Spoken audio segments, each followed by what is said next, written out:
Hey everyone, today's overview and review video is on Endless Winter.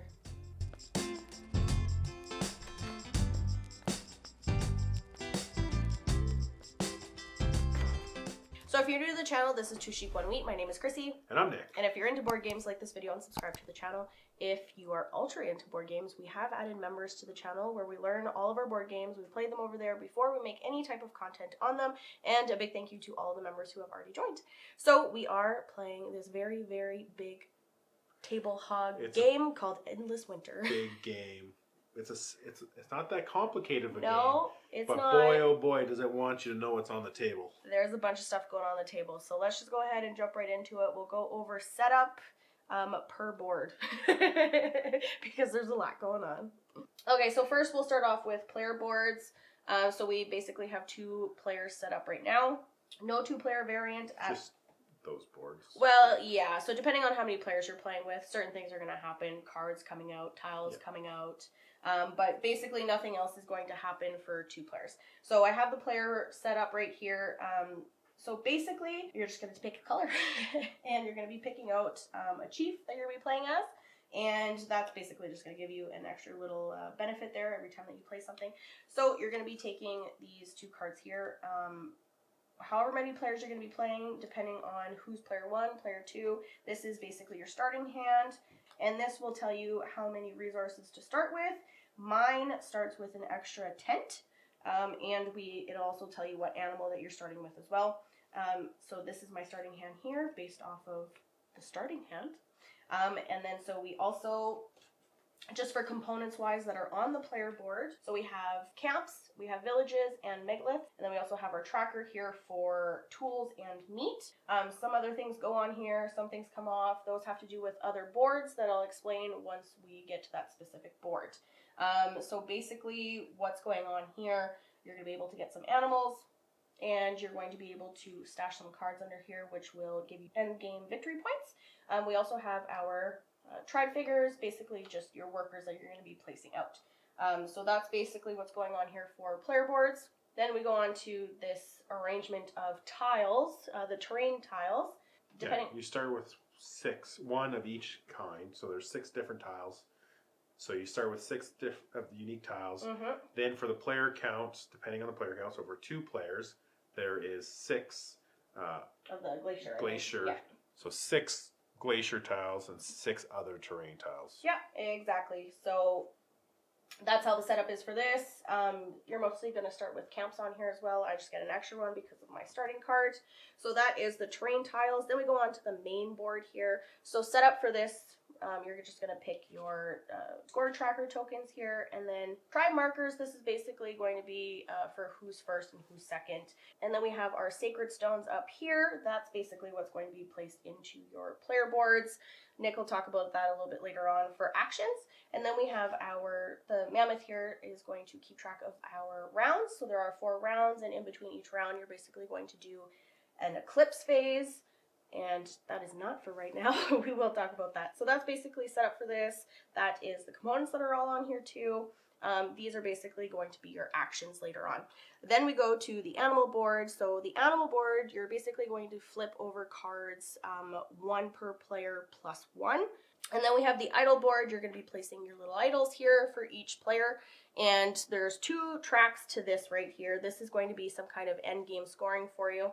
So we have the offering track and then the honor track. And again, those are just going to be some kind of scoring at the end of the game, which we'll get to after we go through all of the actions.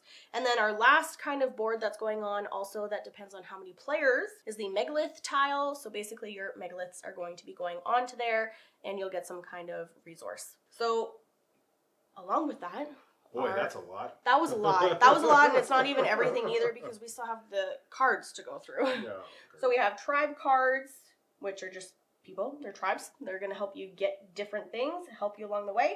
And then we also have culture cards, which will also get you things along the way. So culture cards play before your turn, before you do place your action, and tribes cards assist in your actions. Yep, exactly. And speaking of actions, it's a great time for your turn. Okay. I was talking fast because there's so much stuff going on here, and I wanted to make sure that I remembered everything to talk about it. But and then actions. Actions are like pretty simple and straightforward. They're not complicated. No, and they touch on every single board that is shown here. So there's really only 4 actions. We'll go through all of the actions, and then we'll go through kind of how an actual turn looks like and what it looks like. So the first action is initiate.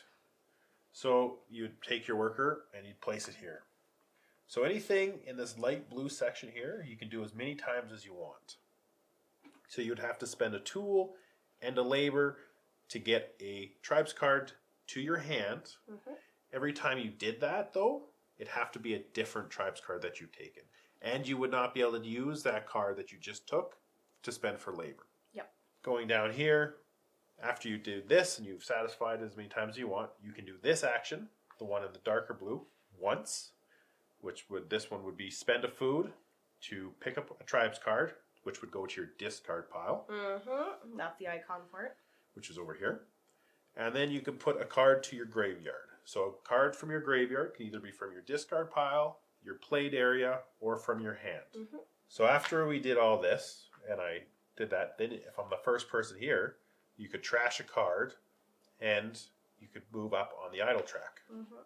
So moving up on the idle track would just mean you take your color, and you can go up 1 here, and this is just a straight run. It doesn't matter the positioning, it doesn't matter.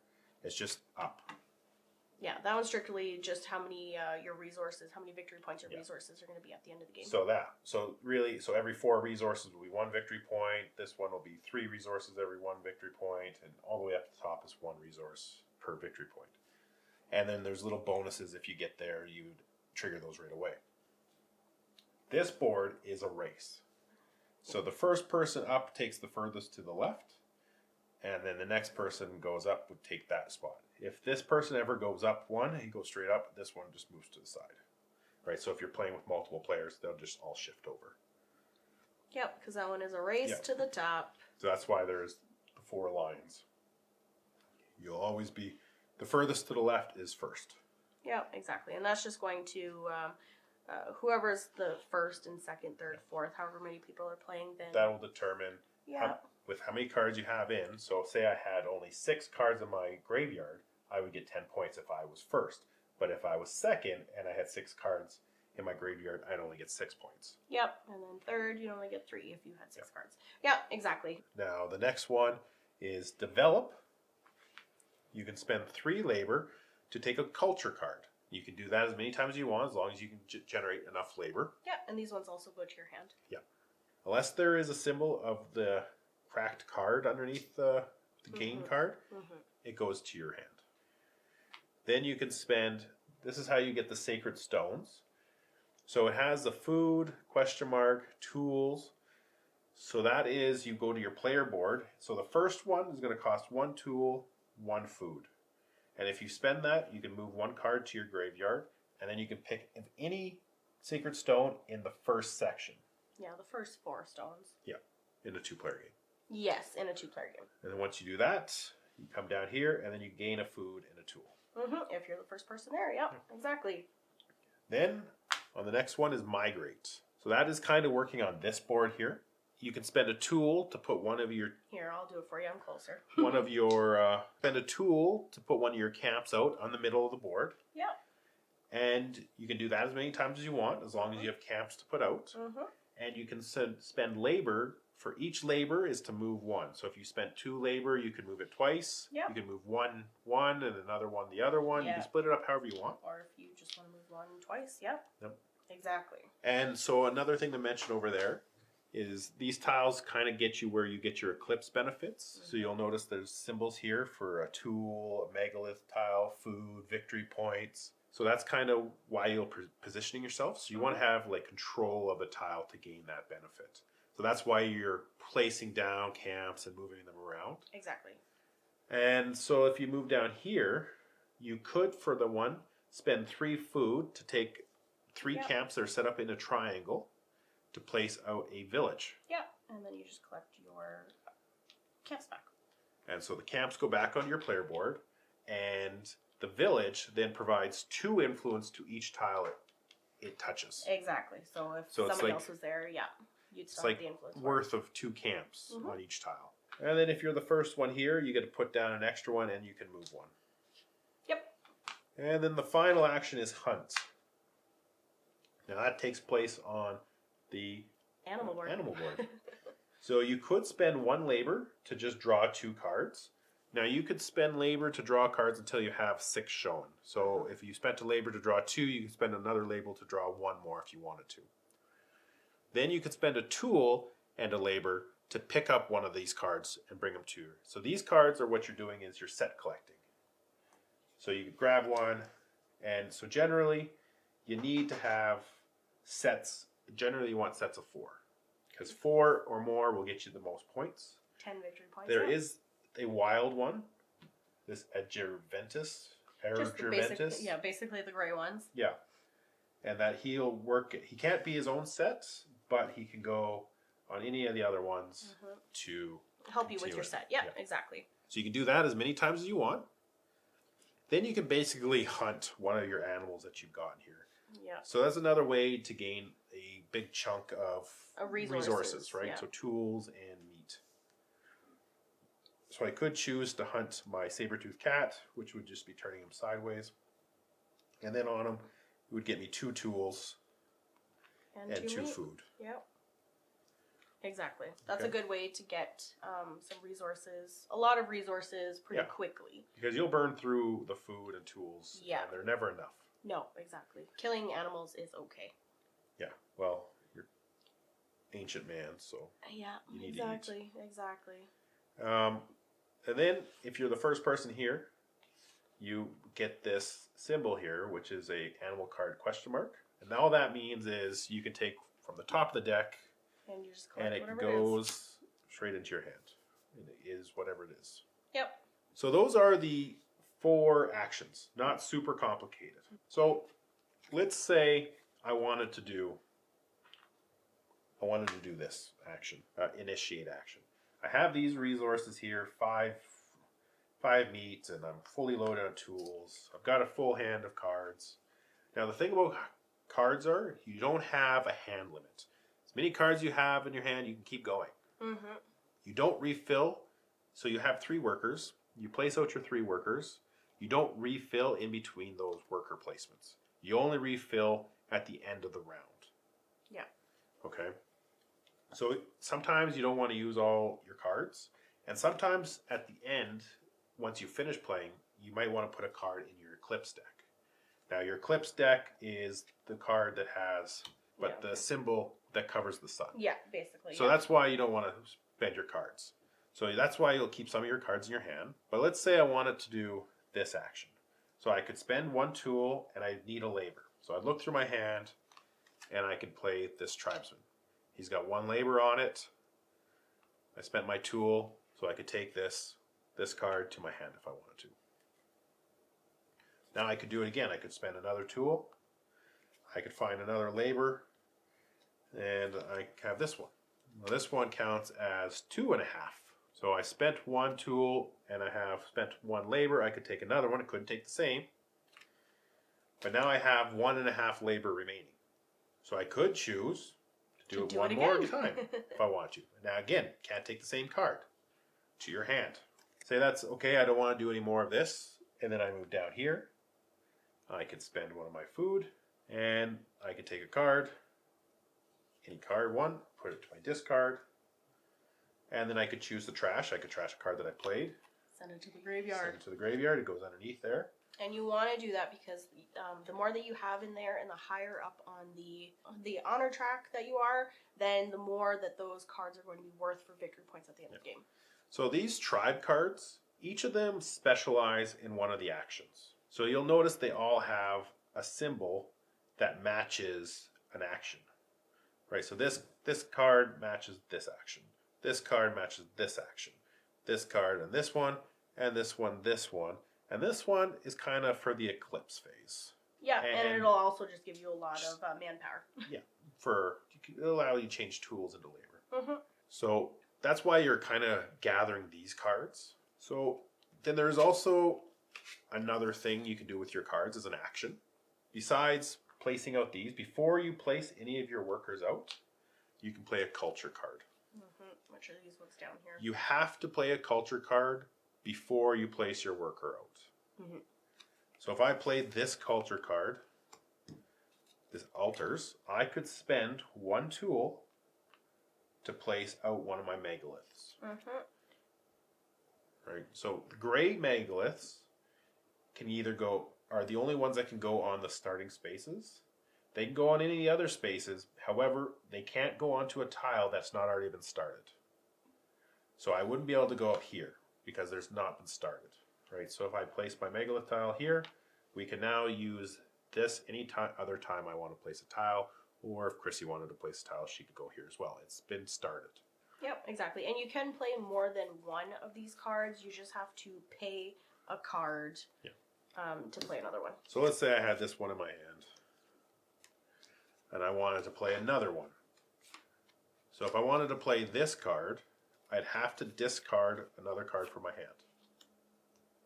So now I could do this, which would allow me to take an animal card directly to my hand, or to my board, and it would get me 1 tool. Right? So the more you keep playing, you got to keep discarding a card. So that basically explains your turn. Yeah, your actions and your turns, and then once you're done, and then you place out your worker just like Nick did. Your cards would go into your discard, and then you just wait for your next turn. Yeah. Until all of your workers are gone. And so there is one final space I forgot to mention. There is the rest space. If you do not want to go anywhere else, you do have 1 space on your board here that you could choose to put your worker, which would allow you to draw a card from your deck. To your hand, because remember, there is no hand limit, and the more cards you have in your hand, the better your next turn will be. Yep. You draw a card, then you're able to hunt a card, so you can pick a card, whichever one you want. You don't have to, so maybe I don't want to.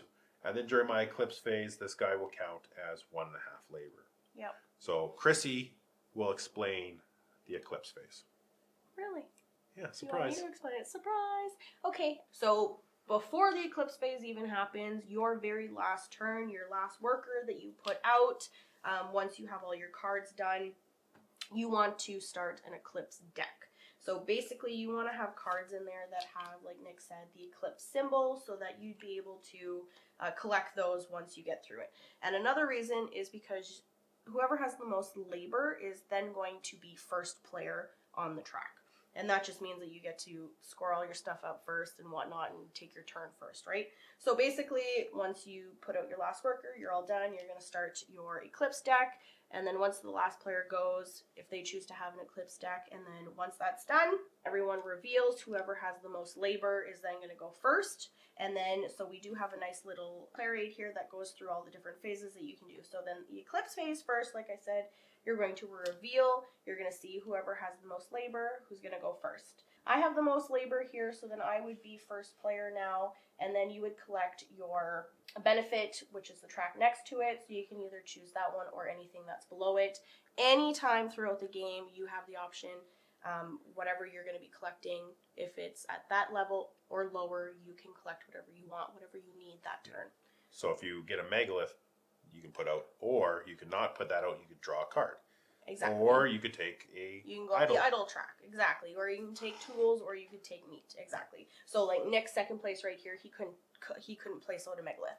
Yeah, but I could get an honor instead of a card. Exactly. So then that's what you would collect there. Then you would go to your cards. So these two, I have 2. This one would give me a tool, and this one would allow me to place a card into my graveyard here. And then that would be for the cards. Then you would go to the terrain here. So just like we did, we put out our camps and our villages. So wherever you are, and as long as you have the most influence there, then you're going to be able to collect the bonus. So I have a village here, so I would collect 1 victory point. I am also on here and here. I do have the most influence, so I would be able to place out 2 megaliths. And like Nick was saying, if you want to start somewhere new, then you would have to put it in one of the gray areas. And then if you wanted to build off of there, then you can, and then you can collect the resources. So that would be 1 tool, so I would collect 1 more tool. Now, based off of this, I should have collected meat. Need some food. So that was the terrain tiles. Then we go to the player board. So you start off from the village. This one right here, I can collect a card. I can take a card, place it to my hand. And remember, or You could take it Or somewhere else. you could take something else that's below on the track. On the player aid, it shows here the lesser benefits. So wherever you're at, you can collect whatever else. So if I wanted to go up on the idle track, I could, or I could take a meat that I really need.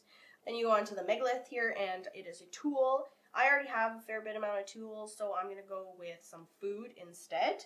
Then you would go over to the Sacred Stones if I had collected any. Mostly the Sacred Stones are the terrain tiles, or it's going to be for the Megalith tiles, whatever the benefit is there, or some of the animal cards as well. So that is basically how you do that. Yeah, so that's basically the game. And that's basically the game. Like, it sounds like a lot, and I talked really quick, and there's a lot of stuff going on, but literally you're just placing out your workers. You do your actions. Yeah, exactly. Which will allow you to place things out on that terrain board, will allow you to move this up, will allow you to take animal cards, will allow you to place megaliths. Yeah. So there is one thing we did not talk about. Ooh. And it is to do with this board. Yes, the Megalith board. And this is how you score points off of this board. Yes, which is, you can get a fair bit amount of points on there, yep. So, let's say it was down like this. We'd placed it down. You can place, if there's 4 tiles like this, you can place a tile in the middle. And that is how you'll score points, placing it on top. So if I place my tile on top, I will get 2 points for my color and 1 point for every other color. Including gray. Including gray. Mm-hmm. However, the other colors players will also score 1 point for their tile. Yeah. So I would get 2 points, Krissy would get 1 point, and I'd get 1 point for each of these gray. So I'd get 2, 3, 4, 5 points. Krissy would get 1. Yep. Okay, so then there is also the option of, let's just say it was you gonna do it? even bigger. Oh, yeah. Right? I had all this down. Well, if I placed another tile on top here, Poof, 8 points. 8 points. Or maybe Krissy didn't want me to get 8 points. Nope. And she goes and places it on top of here. So then we instead, each get 4 points. she gets 4, I get 4. She's basically negated this pile. Right? So there is a little bit of strategy in that. And if you get 4 stacked on top, then you're able to stack 1 more on top of that and score a really big one. That's never happened for us at 2 players. If we have enough tiles to do that. Let's see. I don't think it's possible. I don't think it's possible. I don't know. That'd be a whole bunch. Yeah, because you'd have to go like this, like that. I got 2 more. Like Here this. we go. if you somehow magically did this, we've never done it right? at 2 players. Somebody could come on top, and then you could score all this of them. set of 4. Yeah. Whew. Oh my goodness. It's not even working out that well for you, is it? No.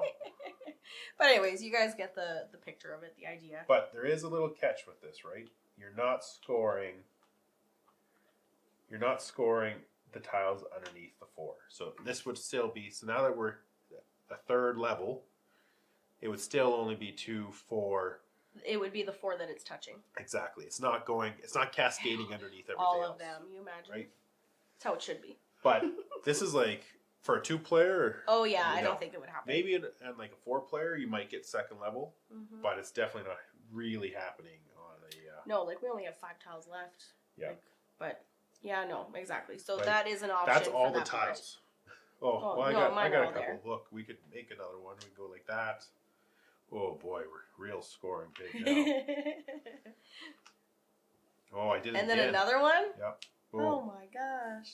So I scored a whole bunch of points right there. Technically, you could probably do 2 if you placed it properly. Yeah. But that doesn't happen. But I'm just saying you could. Yeah, exactly. So. Yeah, exactly. So that is the game. Learning the game. I think that the rulebook did a really good job. I feel like it was easy enough to understand. It did feel like a lot, though. Well, it's because there is a lot. There is a lot going on. There's but a lot of different boards, and that just seems overwhelming. Exactly. And it was overwhelming, but then playing the game, like, you slowly understand. Like, the rulebook did do a good job. So once you start actually playing the game, then it's really easy to pick up, and it's a lot less overwhelming once you actually start playing. It's easy to do. It's a little bit more complicated to really do efficient. Well. Yeah, exactly. Right? Exactly. Like the 4 actions are simple, or 5 actions if you count the rest. But like those actions are not that complicated. You break it down. if you break it down to 5 actions that you can do, 𝒂💏 culture cards is really not that bad. But it's a lot more difficult. Well, there's strategy, right? To be efficient. Exactly, because there's so many boards, and you honestly have to touch a little bit on every single board to actually do well within the game.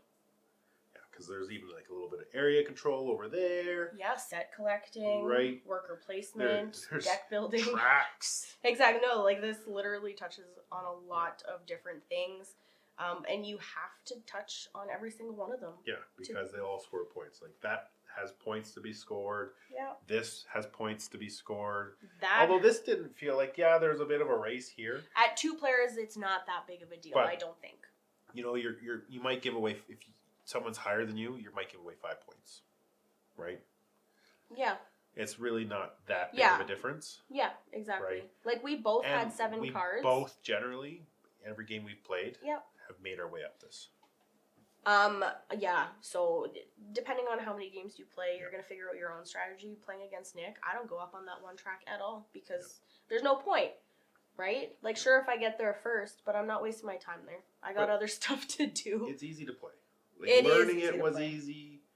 It just, the size of it was overwhelming. Yeah, one look at it and I was like, oh my gosh, okay, sure. Because I did an unboxing on this over at Members Live and it looked like it was a lot. Like, we haven't played with any of the expansions. No. Because we wanted to really get the base game done, right? And played it well. But yeah, we definitely have a great understanding of it now. Yeah, and I like it. I think it's really good. Yeah, me too. It's really nice. Well. Exactly. It's nice to look at. Everything works well together. It doesn't feel like there's lots going on, but it doesn't feel like way out of place. Everything kind of ties in, circles back well. And it helps that each action that you can do is associated with a board. So it's not like you have to pay attention to one board and then, oh no, geez, I have these actions that I need to do also. Everything, it does tie in really well together. Yeah, exactly. And it's really nice to look at too. It's a nice looking board. All the artwork and everything, I really enjoy the artwork. Yeah, artwork, I don't know. I think it's busy. Everything's a little busy, but the symbols are clear. Symbols are clear, yes. They're nice and big. Like, I didn't have a hard time with anything because of the artwork. Player aid breaks down your action. It tells you your 4 actions. It's a little teeny tiny. It is. The player aid, but it goes through there. Everything. It's there. It's double-sided, and it covers how to start. It covers everything. So. Exactly.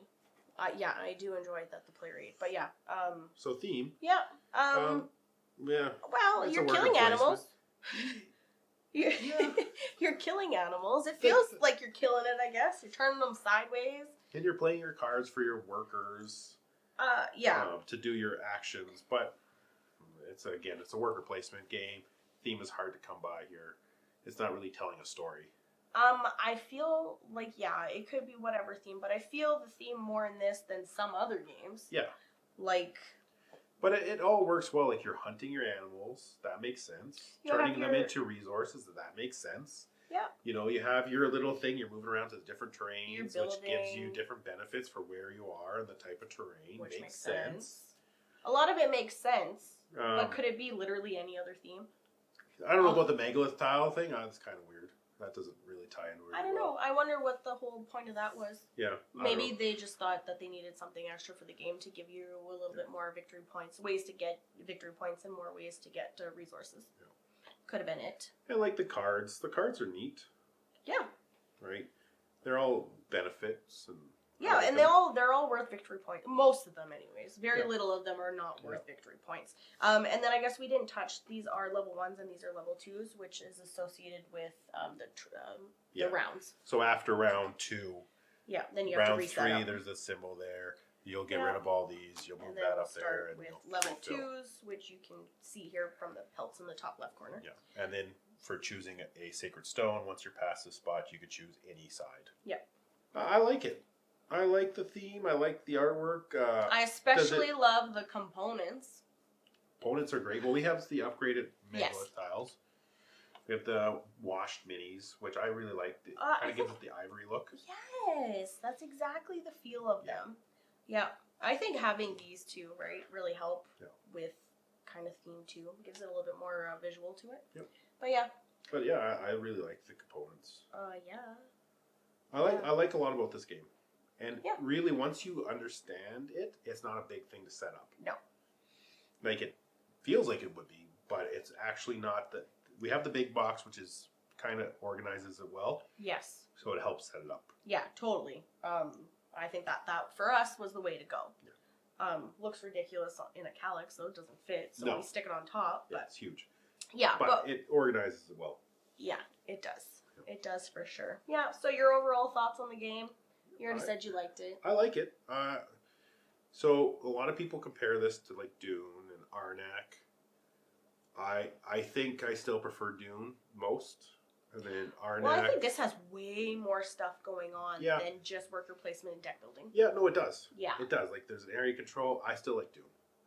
Dune Imperium is really high there for me. I really like it. Mm-hmm. And Arnak, I kind of just like the whole mystery of going after those monsters and Yeah. right. You really feel that theme comes through for me.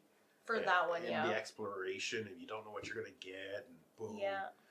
Because you're discovering the temple, right? It just works for me. I like this game. It's not a bad game. No, I play this game literally anytime. Yeah. You want to play it, I'll play it. But I'm just saying, a lot of people compare it to that, and Yeah. those two.